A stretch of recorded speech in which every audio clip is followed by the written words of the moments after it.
Hi, I'm John, and I'm a human doing. What are we doing today? We're putting an iPad in the wall. The first step is to make the MDF blanks. It's 3/4 inch MDF, and I'm making them 2 inches bigger than the iPad itself. So the dimensions are 9 7/8 by 7 5/16, which I'm cutting here on the table saw. The reason for 2 inches larger is because I want a 1-inch reveal or a 1-inch frame all the way around the wall mount once it's finished. The next step that I like to do in cases like this is to round over your blanks right away. I find it's easier to do it now while there's still a solid piece rather than trying to balance your router on a piece that's been partially cut or that has material removed. Now it's time to start working on the jig, which is made almost entirely from MDF. I'll be using 1/2-inch brad nails because the top of the jig is 1/4 inch MDF. And that 1/4 inch MDF is about 12 inches by 20 3/4 long, but that part's not critical. You just want to make sure you get one end flush and the other side perfectly at 90 degrees.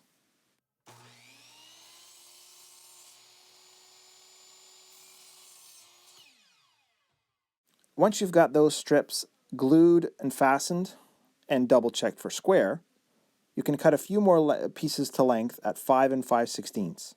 5 5/16 is just a little bit wider than the iPad itself, so it'll give us a little bit of room when we're putting the iPad in to make sure it isn't too snug. Everything's being fastened down, of course, with glue and the 1/2-inch brad nails, and we're using 2-inch wide MDF for almost everything on this first layer of the jig, which I'll explain the reason for a little bit later.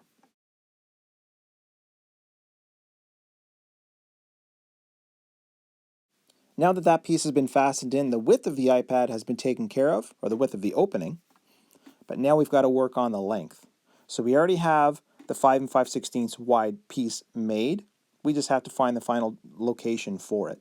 So put that in. You can put your glue on. Just don't nail it in yet because you've got to grab your iPad, slip it in this hole, and make whatever adjustments you need to make sure you've got roughly a 32nd of an inch. You could even get away with a 64th of an inch if you really wanted to make it tight.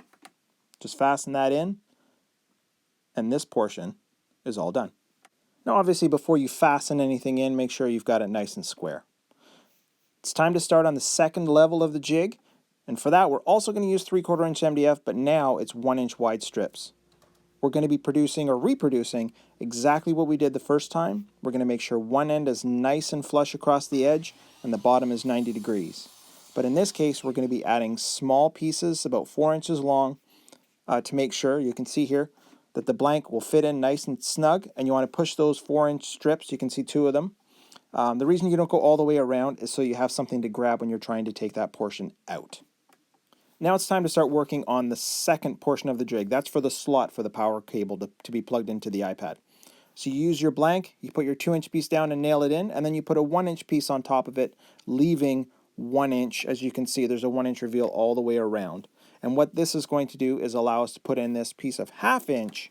This is the one piece that isn't MDF. I had some old walnut particle board that I was just not doing anything with. So this is going to become the slotted portion for the charge cable. So it's going to pop through the back if you want to use the charge cable on this. This part is completely optional.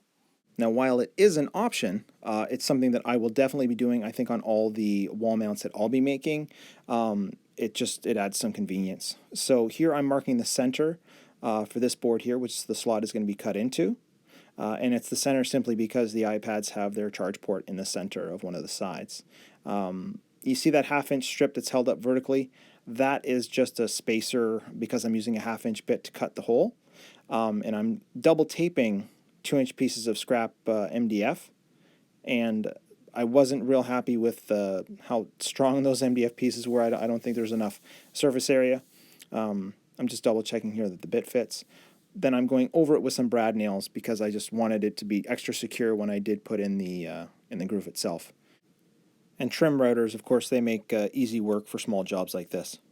You can see the finished groove after it's been cut. And this, again, will provide the opening for the charge cable from behind inside the wall. I decided it was a good idea to fasten this down, even though it is a tight fit. You never know if it slips while you're running the router, so better safe than sorry. And now that all that is complete, it is time to start removing some of the excess material in this jig.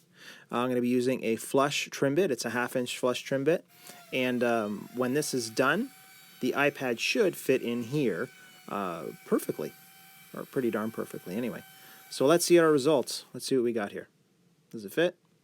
Of course it fits. Come on, I wouldn't have put it up if it didn't. Come on. So you can see here I'll be using a 3/4 inch with a top bearing. It's just a straight cutter, and that's going to be doing the bulk of the removal of the material on this side right here. I just have to fasten this down with a few clamps, and we'll be ready to start routing. Before I start, I should note, when I'm making a jig, anything like this where it's a repeated cut, instead of having to measure every time, once I get the first measurement done properly, I put a mark in the jig using the bit, and this lets me come back, you know, days, weeks, months later, and I'm going to get the exact same result. So thankfully I've got a really large bottom plate, which is going to keep the dust primarily contained. But normally I would like to have some kind of dust collection. Hopefully that's a project I can bring to you guys in the future. I just don't have that ready yet. My shop is still kind of in disarray. But I'm removing this material. Again, one suggestion I would make when you're doing any kind of work like this, I set my depth up to about a 32nd of an inch higher than I want the finished depth. So I do my first, I'll call it my rough cut. So I'm taking off right here just a hair under a 1/4 inch of material. I'm going to remove it, clean it all out, and then I'm going to come back and drop my bit roughly a 32nd of an inch so that I can do a nice clean cut at the end. And I find this gives me the smoothest final result. Opinions vary. All right, so now it's time to check the workpiece. We want to compare it to the iPad or whatever tablet you're using. So you put it in just to make sure you get a nice snug fit, and we do. And then it's time to put that blank over on the other side of the jig, which is for the slot. So we're going to slide that in and fasten it down with the 4 screws. And we'll be using, or I'll be using, a trim router. Again, it's just a 1/2 inch top bearing bit spiral. So it doesn't take a lot of work to get through all this. It's about a half an inch of work that it's got to go through, but it's not a problem for the bit. And now it's time to make some relief cuts on the back side. This allows you to present a more flush looking final product. There's a 1/4 inch reveal in this case, so I'm taking away a 1/2 inch of stock, and that's in both directions, you'll see. So here I'm making one cut on all sides, and then I will be laying the wall mount backside down. And again, I'm going 1/2 inch high, 1/2 inch deep, but I'm not making my cuts against the fence just to prevent binding, and I don't want any kickback, so I'm keeping it on the opposite side. So what I do is I'll set the fence up once, make 2 cuts, then I have to reset up the fence to make 2 final cuts. Now you could also do this with a dado stack, you could do it with your router table, you could go freehand with your router with a bearing. All will give you good results. This just happened to be the most convenient for me at the time, but all methods will give you a good result. So as you can see in the end, we have a 1/2 inch removed. It's a 1/2 inch deep, 1/4 inch reveal, allowing us to flush mount this once it's been painted. So on the back of the iPad, you can see it in black. Hopefully you can see it. I put a solid round washer. It's a 1 inch washer. So I drilled with a Forstner bit an 1.25 inch hole, just deep enough so that the washer would sit. And then I put a 1/2 inch hole inside that to allow space for the magnet to sit and be glued in once the wall mount has been painted. So one thing I forgot, or I didn't realize until after I had the first coat of primer on, was the iPads themselves weren't that easy to remove. So what I decided to do was to do a small triangular step cut on one side, and this allows the iPad to be removed easily. So you can see here, I'll put the iPad in, and you just push on the bottom corner, and it pops out no problem. And now I can say I'm finally ready for paint. And the paint itself is by Canlac. When you're spraying MDF, as far as I'm concerned, there is no substitute for lacquer. It is by far the best to spray MDF. On the left there was the primer, which is what I'm pouring in here. It's a 1-to-1 mix, so 1 part paint, 1 part lacquer thinner. Where the top coat, which is CC40, that's the color, which is Cloud Cover 40, sort of an off-white, it's a 10% dilution. and that's what's required for me for best spraying. The spray gun itself is by AccuSpray. It's an HVLP gun. And right here I am spraying the first coat of primer. There's a total of 3 coats of primer required here, and I'll be doing 2 coats of the top coat. I'm spraying the back side with only 1 coat. I figured it was just as long as I sealed the material, I was fine with it. I didn't worry too much about it. And don't forget, you got to sand in between every coat. Now I'm wet sanding. Don't worry about water and MDF. In this case, the water's not on long enough for you to worry about it. The water is also going to give you I think, a better finish. It's also going to give you better longevity for your sandpaper. So a better finish overall when you're finished. So lots of sanding. Again, every coat you're going to have to sand. That's in between all your primers and your top coats, and you're going to get the best result. Here's the top coat. This is the final spray, and I'm really only concerned with the outside edge.